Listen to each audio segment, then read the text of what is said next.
I'm not happy. I don't need Elizabeth Warren or the government giving away my money. Calling Mike Bloomberg an oligarch has implications in this country that I think are unfair and unreasonable. I care.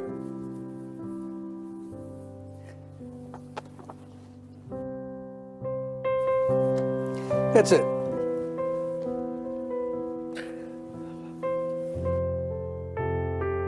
Makes you think of some rich person who got their money off of oil in Russia, who's taking advantage of a broken and dysfunctional system. Bernie Sanders saying, the country's corrupt, our system's corrupt. Be careful about that language, Bernie. You know, be careful. Oh, well, I'm sorry.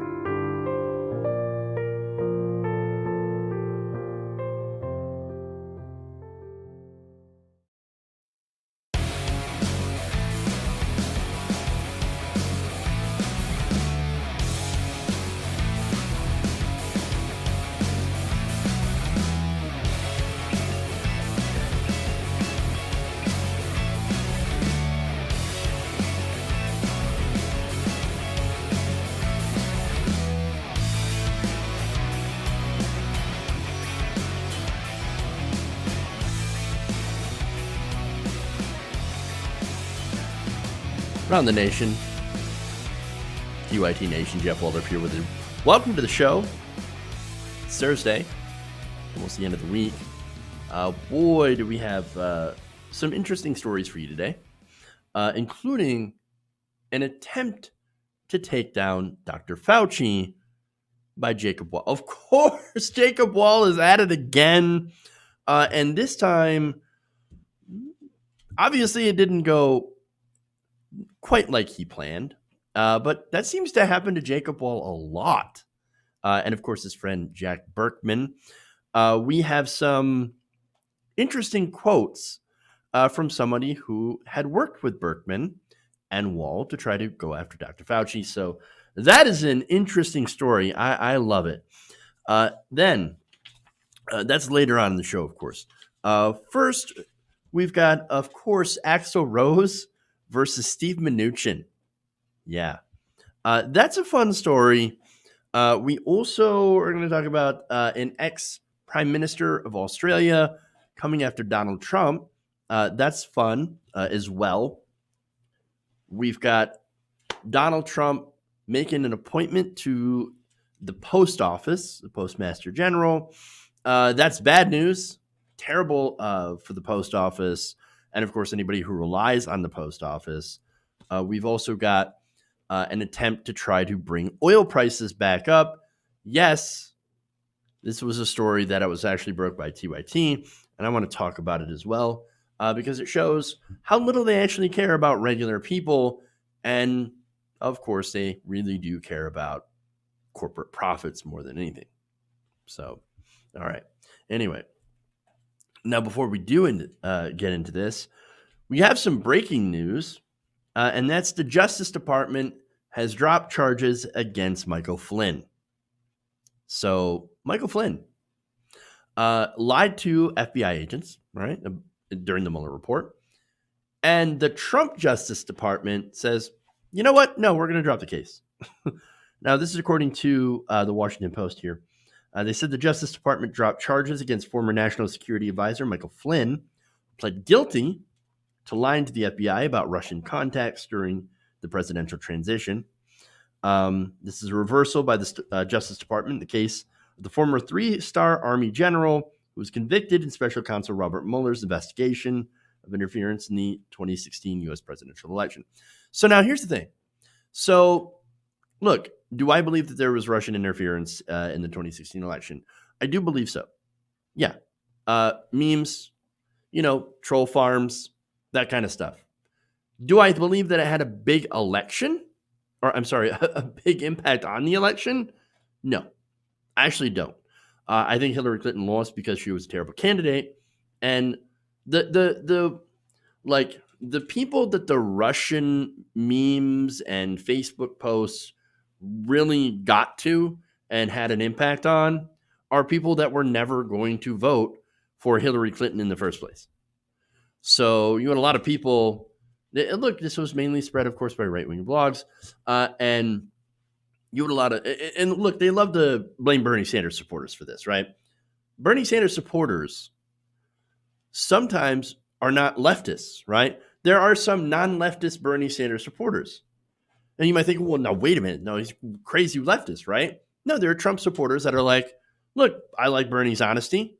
I don't necessarily agree with everything he says, or maybe I do because I like the idea of Medicare for all because, hey, my grandpa's on Medicare and he seems to love it. So, he's the only honest person in the race. So why not support him? So understand that he also gets a lot of independents, people that were generally not going to vote for Hillary Clinton in the first place. So do I think that had a big impact? No, I do not. And to say that, oh, no, it's the Russians, it's James Comey, it's all that. No, it's just deflection from running a terrible candidate. And that's just what it is. All right. So now, anyway, like I said, Flynn was one of the first and highest ranking Trump aides to cooperate and be convicted in Special Counsel Robert Mueller's investigation. Turns out, again, you can't lie to the FBI. FBI can lie to you, but you cannot lie to the FBI. So, hey, you have a problem with that? You know what? You're right to have some issues with that. Nonetheless, it's a crime. It's a federal crime. And he had committed that crime and then was obviously had pled guilty to that crime. All right. Anyway, now let's see. His case, of course, became, again, reading from the Washington Post here, his case became bitterly contested after Mueller's probe ended.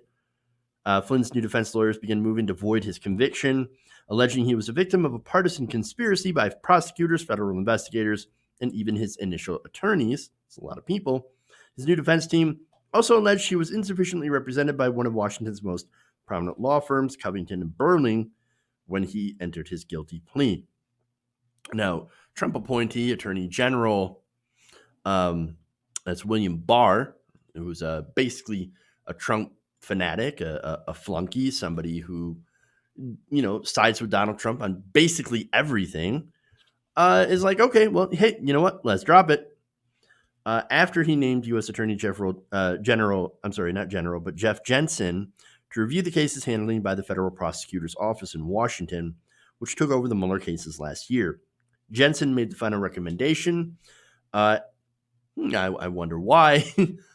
Made that recommendation to drop the case against Flynn, and there we are.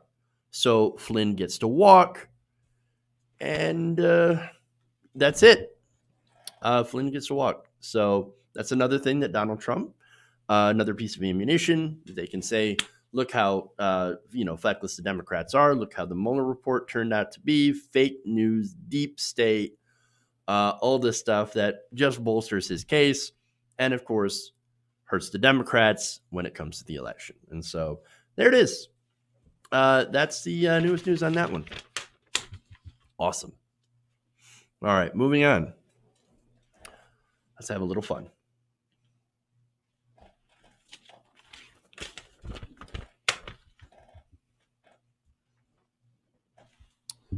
Users on social media had a little bit of a fun time on Wednesday after Guns N' Roses frontman Axl Rose let Treasury Secretary Steven Mnuchin have it. Now, the rock star let loose on social media. He tweeted this out. It's official. Whatever anyone may have previously thought about Steve Mnuchin, he's officially an asshole. Very official. To which Mnuchin had replied, well, what have you done for America lately?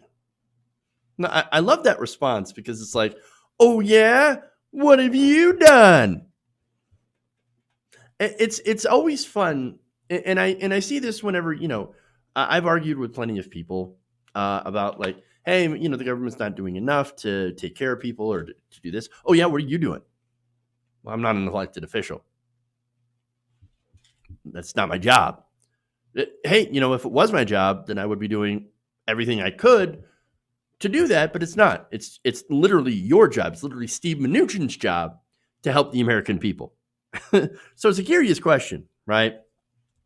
Because Mnuchin is supposed to be in charge of trying to help the American people weather this pandemic. So what has he done so far? Well, one $1,200 check. I mean, it's better than nothing, right? It's $1,200 per person, but it's a one-time check, and it gets eaten up by rent. And that's it. It barely covers a month of rent. And then what are you supposed to do with the other bills? I mean, if you can't get unemployment benefits, which some Americans can't, or if you're unable to navigate the broken down unemployment systems, which have you wait sometimes for months to be able to even get your benefit, which they are quickly moving to try to take away, by the way, that $1,200 check ain't enough. It's not enough. Now, one thing Mnuchin had successfully done, instead of help the American people, is to help his corporate friends and direct trillions of dollars of bailout money to the top, the wealthiest corporations, the ones that didn't actually need it. So what have you done for America? Indeed, that's a good question. Senator, the best part of his response was the fact that Mnuchin accidentally used the Liberian flag emoji instead of a American flag, leading him, of course, to delete that tweet and try again, which is always fun. But look, if you delete a tweet on the internet, well, it's never really gone. That tweet, actually deleting something, actually gives it more attention. And so, as a result, he was widely mocked on social media, which is, again, a lot of fun. So, some of the responses include, a couple of hours ago, Axl Rose had described the Secretary of the Treasury accurately. Agreed. Dixie Ann says, clearly more than you, since I'm sure Axl would know the difference between the American flag and the Liberian one. Ouch. Axl and Guns N' Roses had an enormous 4-year tour that generated boatloads of tax revenue for you to pump back into the market. You should be thanking him, not trolling him. Another says, Axl is an artist with millions of fans, hit records, and contributed to charity.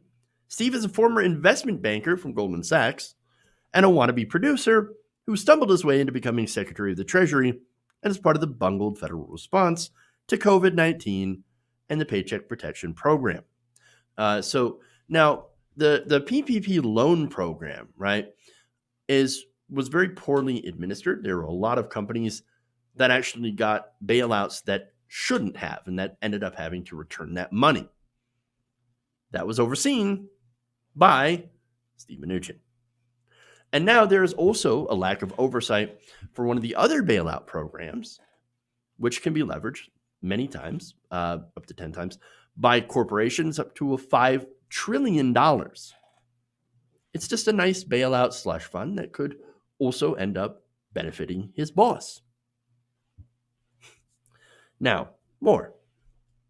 Another one says, basically quotes, Guns N' Roses' song from 1991, Civil War. Said Axl is right. He's always been right. I don't need your civil war. Feeds the rich while it buries the poor. You're power-hungry selling soldiers in a human grocery store.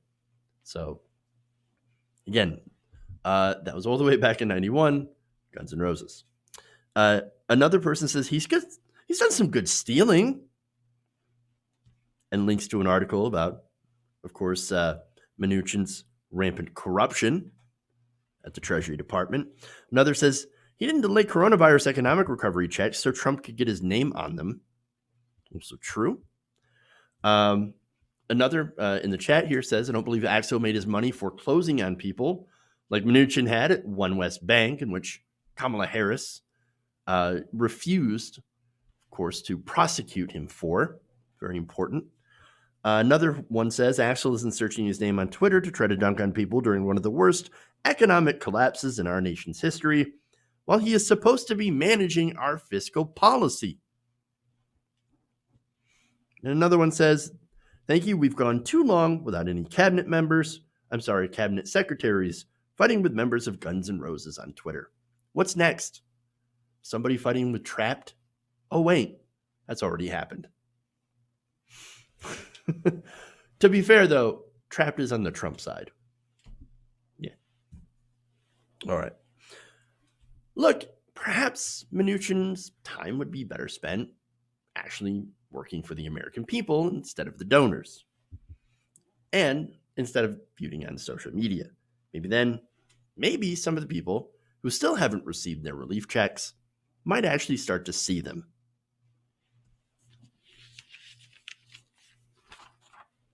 All right.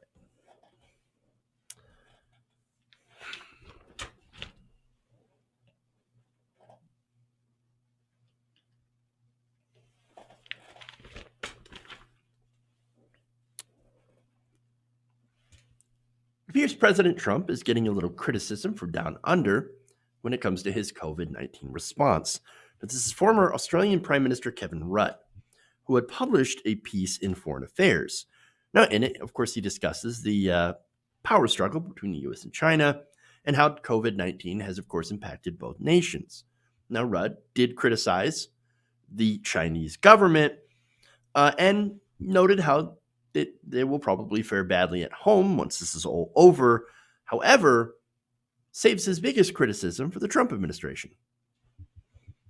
In fact, he deemed the Trump administration's management of the crisis as, quote, chaotic, saying that it has left an indelible impression around the world of a country incapable of handling its own crises, let alone anybody else's.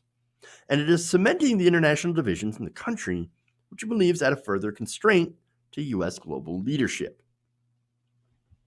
Many have argued that, of course, Trump signals the end of American hegemony in the world, and that actually might be a good thing.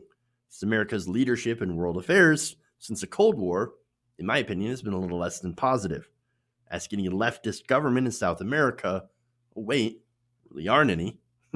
And the few that exist, of course, are openly hostile to our country, especially since we continue to try to overthrow their governments. Who knew? Ask anyone in the Middle East, where to this day, our drones continue to fly and drop bombs on both weddings and funerals, creating more terrorism and, of course, casting ourselves as the terrorists. Nonetheless, there's been no doubt that America has been a leading purveyor of violence and exploitation of natural resources to feed an ever-greedy corporate sector. But the difference between Trump and other leaders on the world stage happens to be an issue of competence. You see, and other presidents had done the same thing, had enacted said policy, but at least they were competent in doing so. Donald Trump is getting called out for his complete incompetence. Say what you will about about Barack Obama's leadership, he was at least competent. During Ebola, the United States and other nations shifted into high gear, delivering supplies and helping to contain the spread. COVID-19, while far more contagious than Ebola, could have been at least better contained had both the Chinese government and the American government actually reacted better to this. The result is hundreds of thousands of needless deaths around the world. Now, many abroad are saying, perhaps if we had somewhat more competent leadership, then this could have been avoided. That leads me to what Rudd had been saying. Quote, the world has watched in horror as an American president acts not as the leader of the free world, but as a quack apothecary recommending unproven treatments. Treatments, of course, hydroxychloroquine and just chloroquine, which he touted as, of course, miracle drugs for COVID-19. Numerous studies have shown that it wasn't any more effective than a placebo, and in some cases actually created more cardiac distress for many patients. There are governments that, of course, that have tried to test the effectiveness of this, Brazil being one of them, had stopped the study after people had had cardiac episodes. Now, Rudd continues by saying, it has seen what America first means in practice. Don't look to the United States for help in a genuine global crisis, because it can't even look after itself. Once there was the United States at the Berlin airlift, now there's the image of the USS Theodore Roosevelt crippled by the virus. Reports of the administration trying to take exclusive control of a vaccine being developed in Germany, and federal intervention to stop the commercial sale of personal protective equipment to Canada. The world has been turned on its head. Now, we know, of course, that America first being the president's mantra doesn't really mean America first. It means Donald Trump first, as it has always been. Now Trump conflates himself with America and, of course, the well-being of the stock market, and not the well-being of general Americans. Under Donald Trump's leadership, nearly 70,000 people have died. Over 1 million known cases of coronavirus have been documented, and testing lags behind other nations. To cover up for this fact, of course, Trump supporters, many in right-wing media, have come up with conspiracy theories claiming that the numbers of COVID-19 cases have been uber inflated in order to make Donald Trump look bad. There's no, of course, scientific basis for any of that, but there is basis for criticism of Donald Trump's reactions to it, including calling it originally a Democrat hoax and saying that it would disappear completely by April. It is no longer April, it's May, and the coronavirus continues to infect and kill more Americans each day. And yet the country is already starting to open up against the advice of all the experts. Now, the reasons, of course, for the dearth of testing are actually political, as it would reveal much higher numbers of active infections of COVID-19. Now, of course, if you reveal more actual infections, the number of infected Americans goes up. Ironically, that tends to push the mortality rate down, but the rate of active infections, of course, that we see so far, well, since it is undercounted, and since they're all talking about how the deaths are undercounted, well, none of that looks good when you're a leader of the country. So, now, he claims, of course, that he has the virus under control. He does not. He said in an ABC News interview on Wednesday, quote, "There will be more death as the country reopens, but says then the virus will pass with or without a vaccine. I think we're doing very well on vaccines, but with or without a vaccine, it's going to pass and we're going to be back to normal. We're all going to go back to normal," says the President of the United States. Now, this is in stark opposition, of course, to what experts, even in Trump's own administration, have been saying all along. There's no return to normal. Yes, people, of course, will get back to work. People will return to public life. People will get haircuts. They'll go to movie theaters, and hair salons, and will eat in at their favorite restaurants. It's true, but there will be no normal for those who have and will suffer losses from this.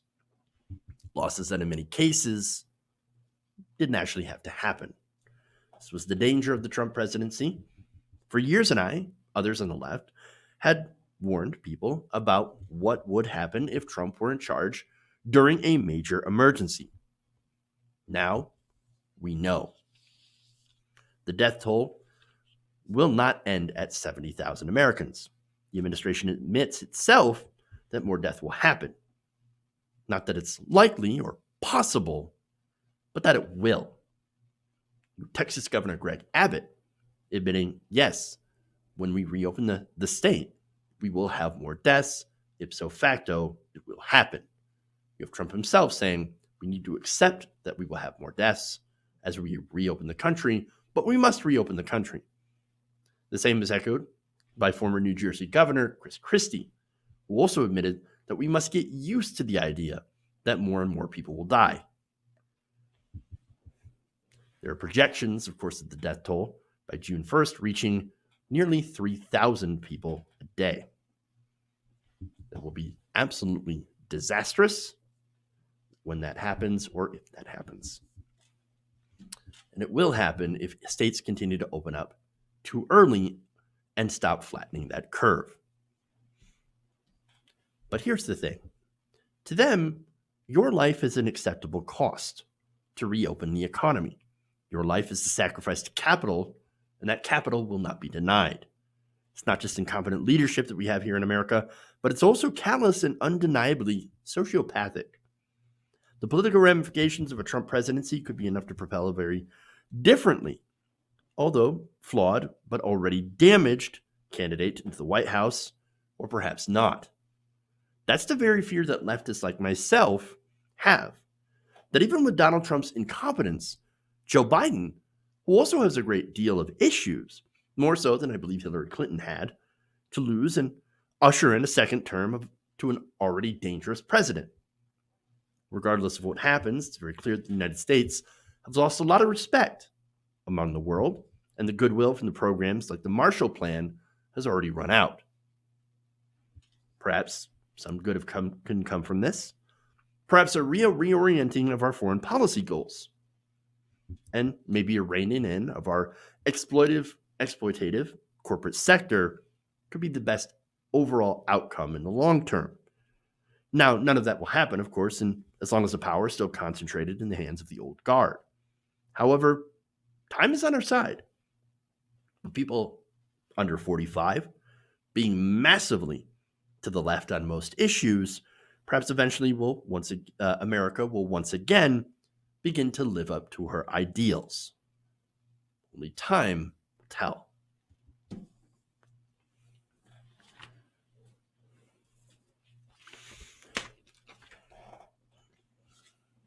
All right. Moving on.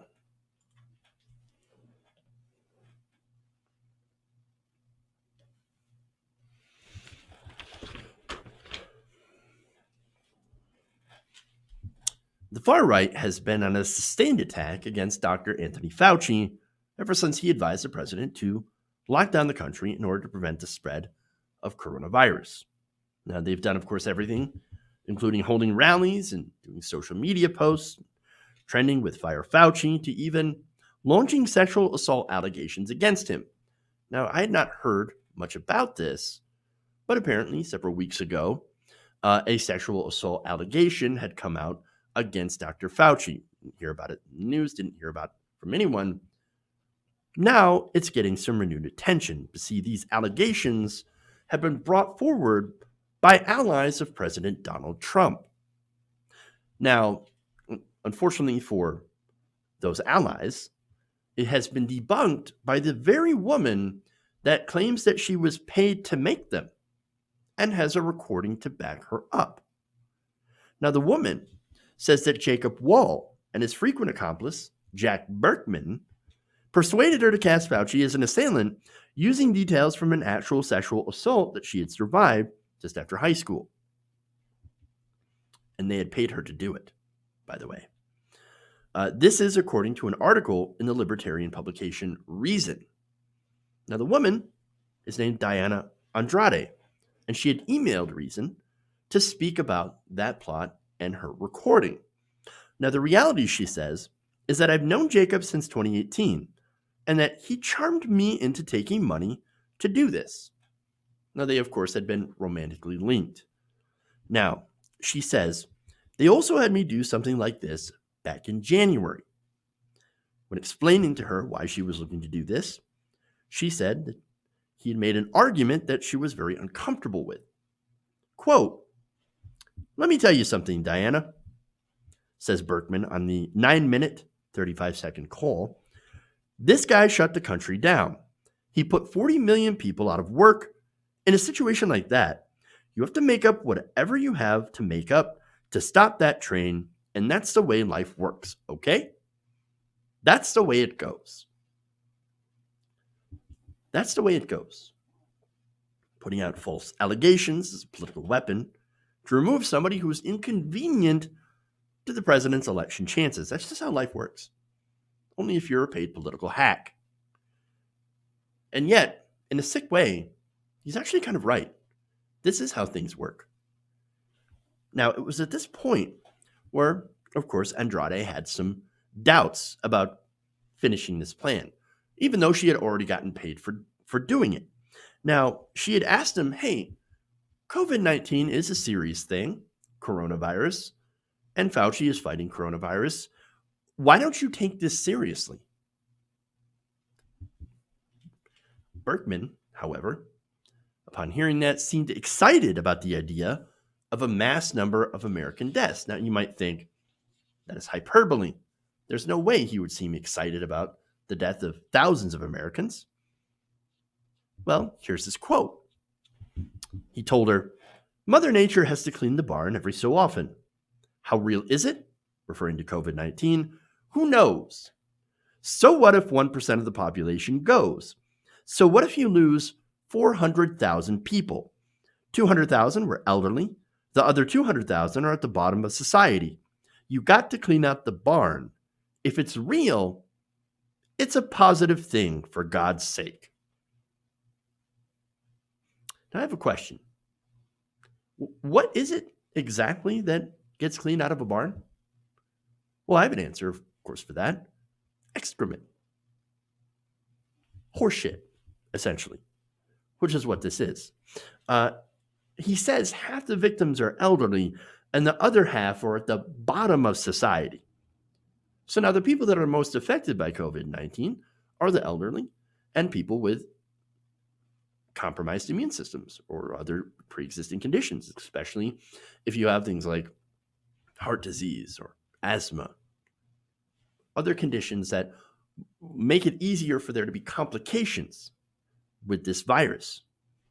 So now, according to Berkman, you are an undesirable if you have one of those conditions.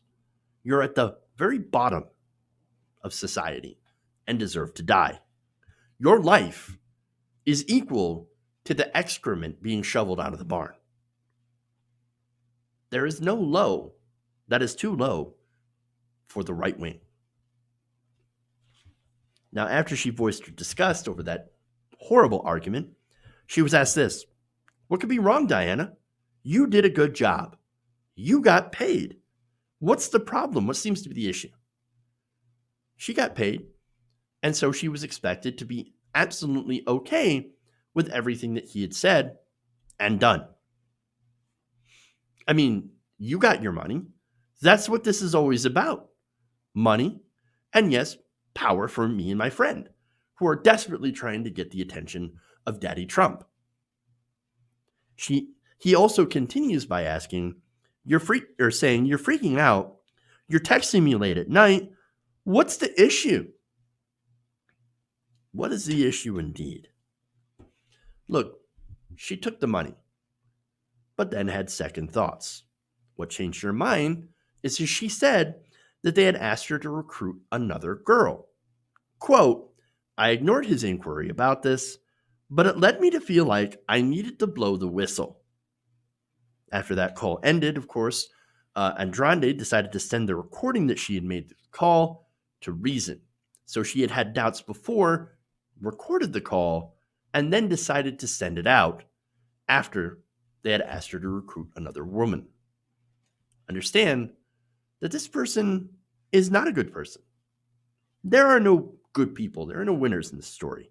But you can definitely give her credit for exposing another plot by Wohl and Berkman, who have time and again tried to weaponize sexual assault allegations against their political enemies. In her emails with Reason, she wondered, "I don't know how they do all these things and why they do all these things. He tried to frame Mueller, and I'm like, how is he not in jail?" Well, that's a good question. For all the false allegations he has put out, it is quite a wonder. Perhaps it's because Berkman and Wohl are well regarded among the fringe right, so much so that they're able to continue to make a living off their grift while impressing people higher up. Andrade herself was romantically involved with Wohl due to what she called his charm. And she, of course, is another example, a good example of the kind of people that fall for Wohl and Berkman's antics. Now, this is another example of the very low lengths that the right wing will go in order to chalk up a win for their side. It's not to be confused with the allegations against Tara Reade, however, which in many ways has been corroborated by those Reade had spoken to after her alleged sexual assault. I'm sure that liberals out there, some, will try to make an analogy, try to link these two things, but they're not at all linked at all. In this case, those who ignore this on the right and say that they profess to believe Tara Reade because of who she is accusing, Joe Biden, is as hypocritical as many in the Me Too movement when they also dismiss Reade's allegations while claiming that they believe women. Sexual assault is a very serious issue. It should not be weaponized. However, We know that there are people out there that are more than willing to do so. We can only be cautious, but also be open to believing women based on the merits of their cases and the corroborating evidence around it. Berkman and Wohl, for their part, are the two saddest examples of the desperation on the right wing to use Me Too as a weapon. And at some point, my hope that they finally get some sort of karma for doing so. We'll have to see. All right. So I'm going to take a break here. We're going to come back. We have the post office being taken over by the right wing and a Morgan Stanley analyst who wants to reopen the economy for oil. We'll come back with those stories. Also, to thank patrons, channel members, right after this break. Around the Nation.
Mike Pounds.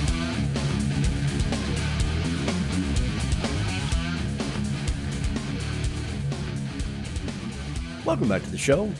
Around the Nation right here, TYT Nation. Jeff Waldorf here with you. All right, so now I have some patrons to shout out. So I want to thank you for signing up to be a patron, patreon.com/TYT Nation. I want to thank Eclectic Miscellanea. So one of the newest patrons to sign up and support the show.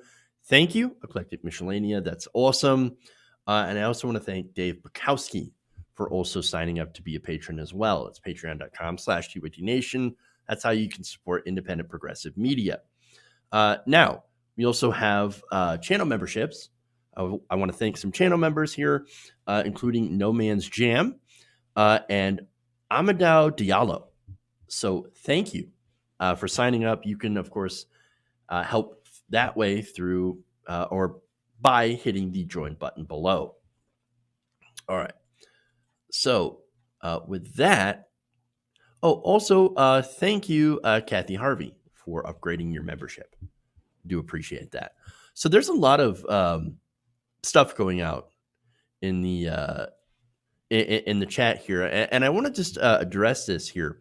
A lot of people are really unsure about my relationship with the Young Turks, so I just want to do a little bit of clarification here. Valerie says, Jeff's TYT in name only. It's interesting that Jeff used the TYT brand in the name. Maybe I had it before. This used to be a managed Young Turks channel. So the people in LA used to run and manage this channel, right? So that's where it came from. I was approached by management to take over this channel and turn it into my own thing. That's what I did.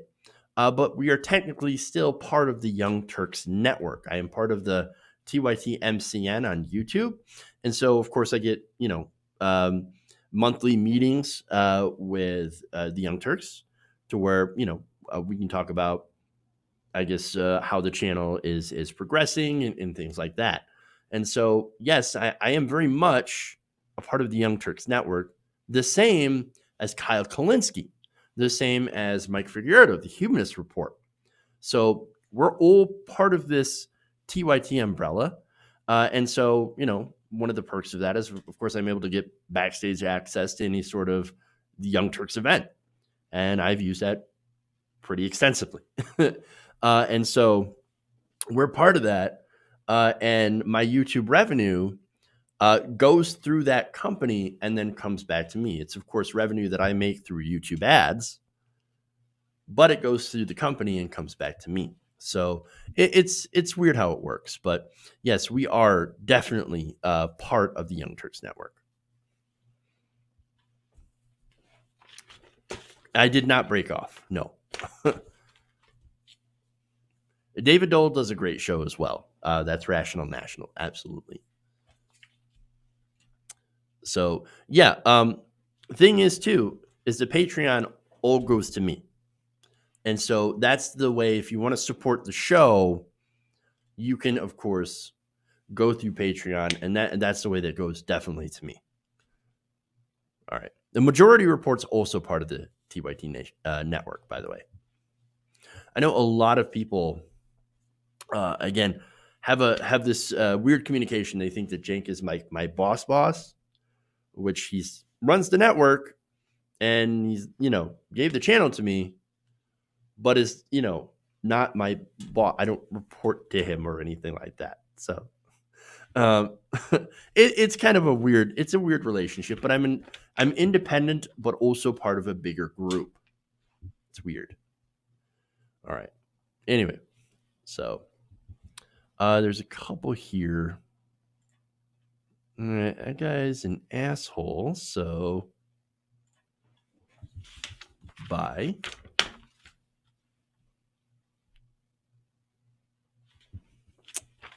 We also have, state of the election here. Plandemic. Have I seen the Plandemic documentary? Yeah, it's garbage. 100% verifiable trash. Don't watch it. Don't give them clicks. Don't give them shares. It's been 100% debunked. It is absolute garbage. The people that are floating it, of course, are anti-vax nuts that say that you shouldn't even wash your hands. Absolute garbage. Absolute garbage. Yeah, the day-to-day is independent. And actually, like everything, like I do myself. So it's just, it's absolutely my show, my stuff. If I ever did separate from the network, I would still own everything and still own the channel. It's just, it would be separate from the Young Turks. All right. Anyway. Oh, thank you, Tony. I appreciate that. All right, so let's move on.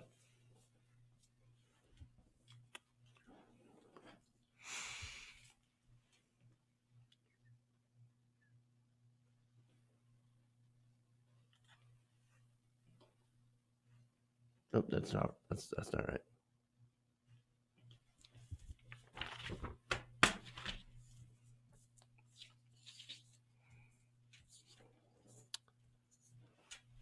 The post office facing a looming emergency in the summer without a federal bailout, the Trump administration appears keen on trying to end the post office completely, this time by trying to break it down by appointing a new postmaster general.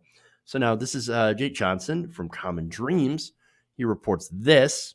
The U.S. Post Office's Board of Governors, which is controlled by appointees of President Trump, announced late on Wednesday that it has unanimously selected a top Trump and GOP donor to serve as the Postmaster General.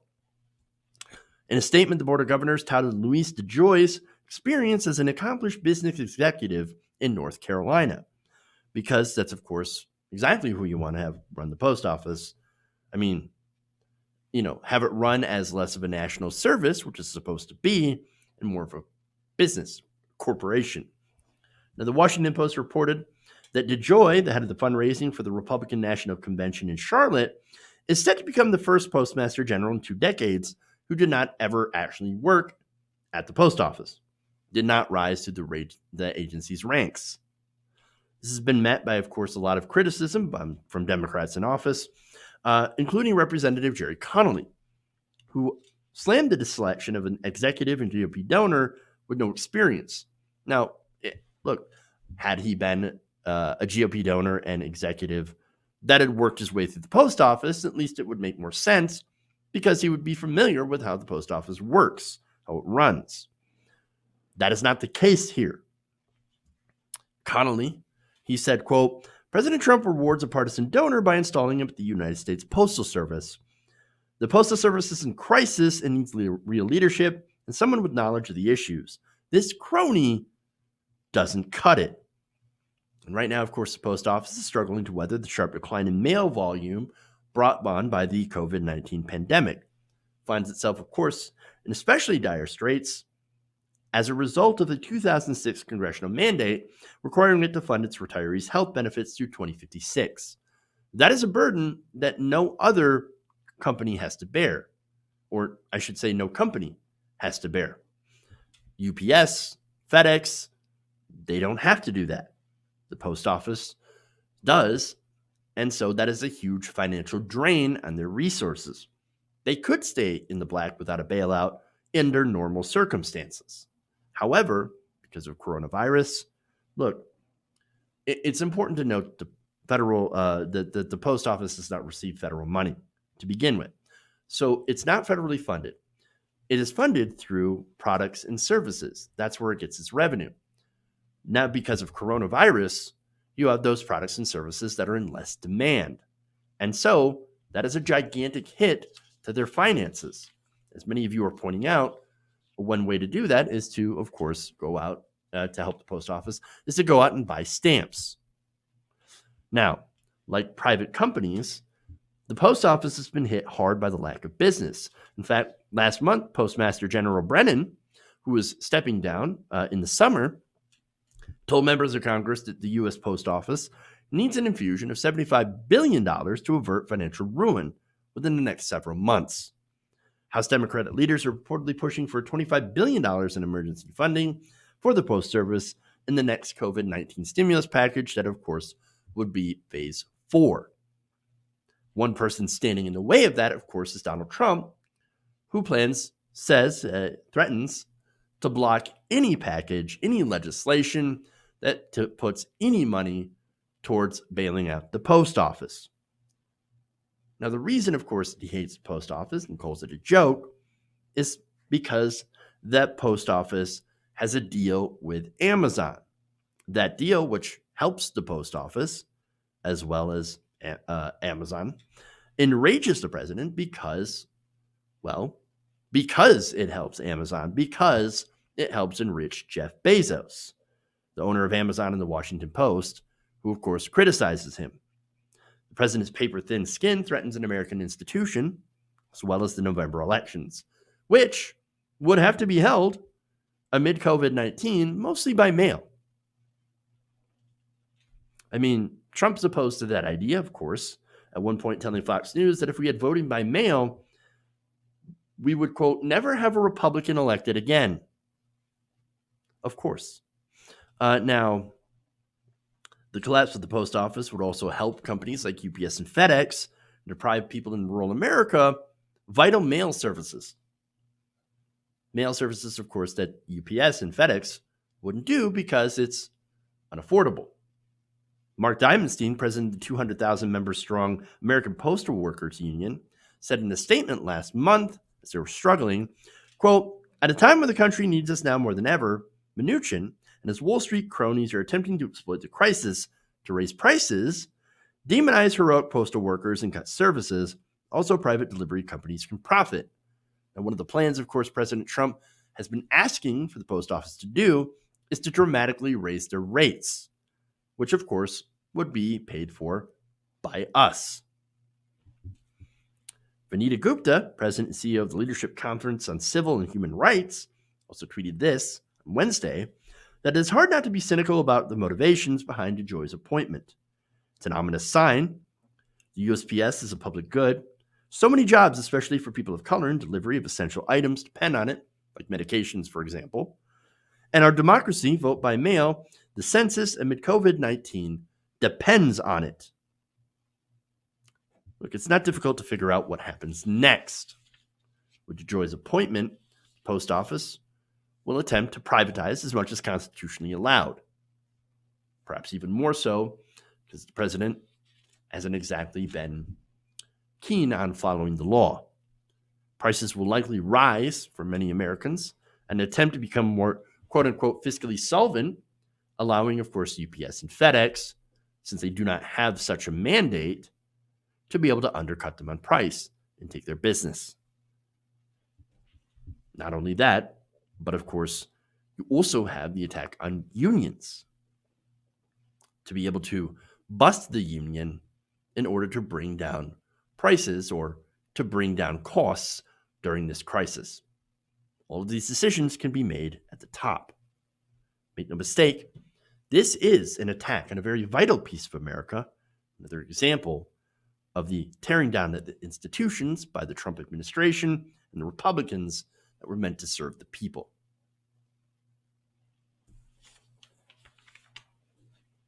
All right. Moving on. One more here.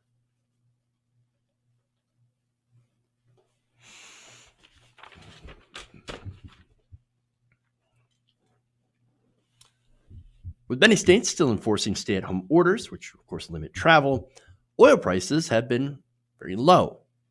That, of course, has a lot of people in the world of finance and commodity trading quite unhappy, and has led to, of course, to begin calling for the reopening of the economy in order to help boost travel. Now, Jonathan Larson of T1T Investigates talked about this, and they reported that an executive with one of Wall Street's biggest investment banks, during an April 22nd conference call, said the cure for these low prices was to begin to reopen the economy in order to increase consumption. But the issue with that, of course, is how do you do so safely without massive testing? Those considerations were barely addressed in this call. The April 22nd call, hosted by Morgan Stanley, featured a panel of 5 top officials from the law firm Aiken Gump, including former Senator Joe Donnelly, very corrupt congressman, former congressman, and former Representative Lamar Smith, and 2 former Republican Hill staffers. So all of these people, of course, have connections within Congress that they will then use to lobby for the reopening of states, or, even more insidious, a federal bailout of oil companies. Aiken Gump is an incredibly influential lobbying shop that represents many in the oil industry. Smith, who had used to sit on the House Energy Committee, had raised the prospect of reopening during the call, which was focused on potential federal aid for the oil industry. Now, a lobbyist for Aiken Gump, Smith said, quote, "We have to increase the demand, and that means get the economy back on its feet." Here's a further quote from him. The problem that we have, the crisis isn't just one of overproduction. It's one of underdemand. And we're never going to really solve the crisis, any form of the crisis, I don't think, until we both reduce the impact it's going to have on healthcare and the economy both. We have to increase the demand, and that means get the economy back on its feet. And we have to look out for the energy industry, which is so essential to our national security and so essential to our economic well-being. Now understand, this is a discussion about lobbying members of Congress, specifically Democrats, as Republicans are normally on board, right, in order to get them to put a fossil fuel bailout inside of the next bailout package. Now, the CARES Act did not give any money towards the fossil fuel industry. And of course, these lobbyists are looking to undermine that in order to put it in. Now, the optics of such a bailout, of course, would be incredibly disastrous, as most of the bailouts already have not gone to the people.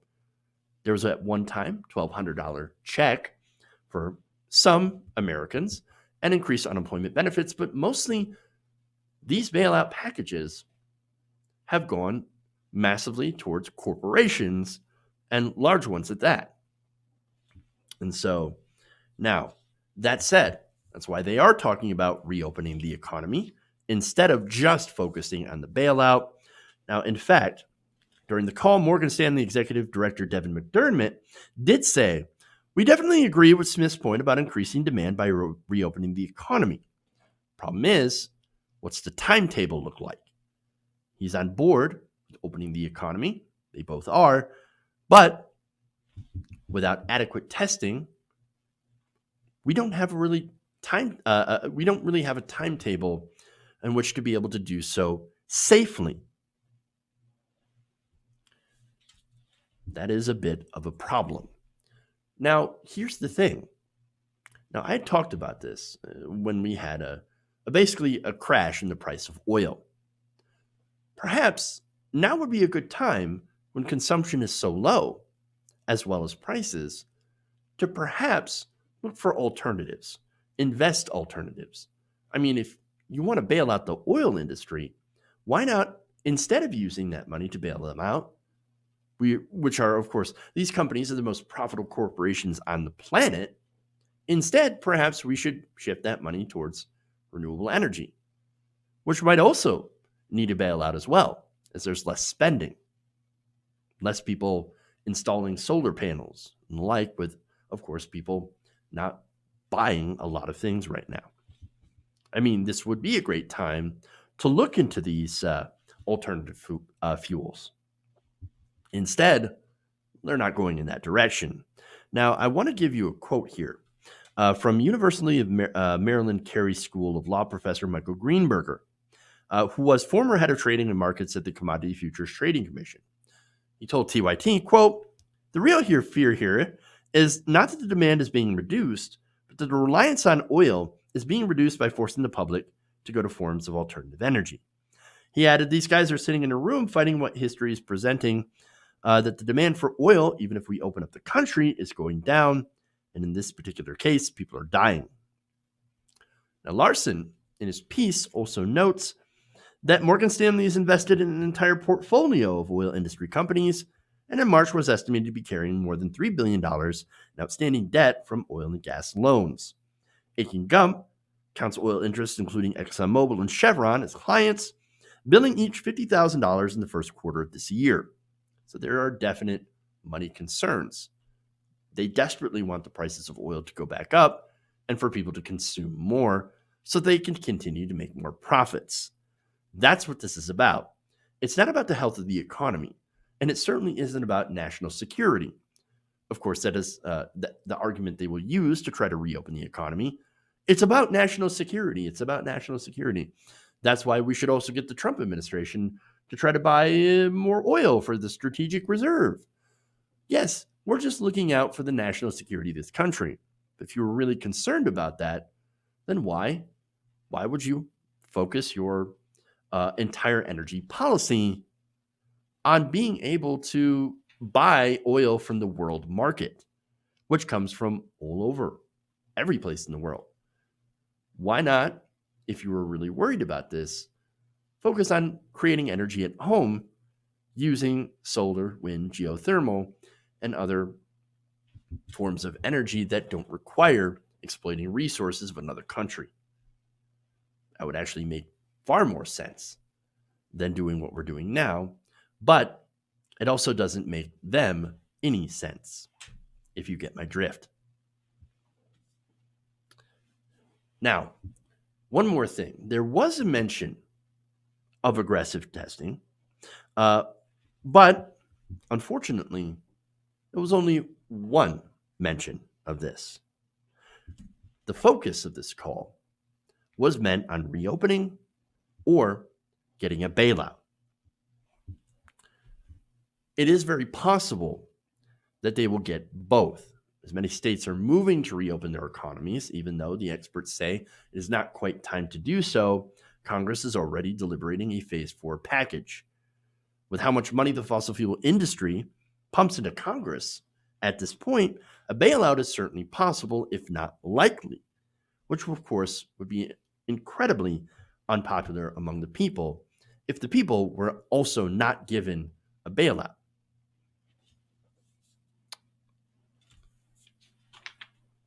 All right. That's it. That's all I got for you guys today. Thank you for going around the nation with me today. I do have a super chat here. Couple.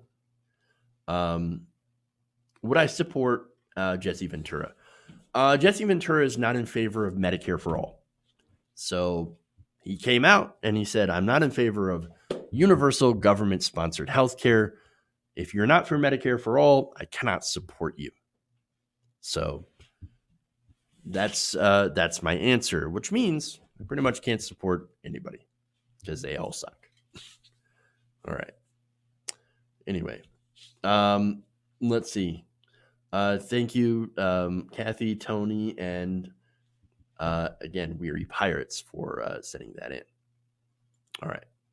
So that's it. That's all I got for you guys today. Thank you for tuning in. Please become a patron. Sign up. Patreon.com/TYDNation or become a channel member to help independent progressive media. See you guys later. Thank you. Love you. And remember, change begins with you. Good night, nation. See you later.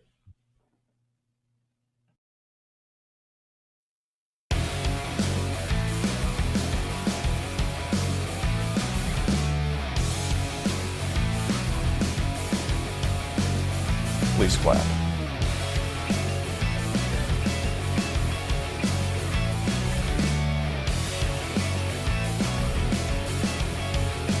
Mike Powers.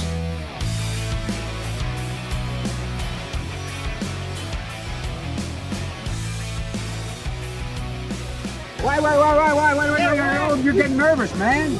Oh, wow, I'm sorry.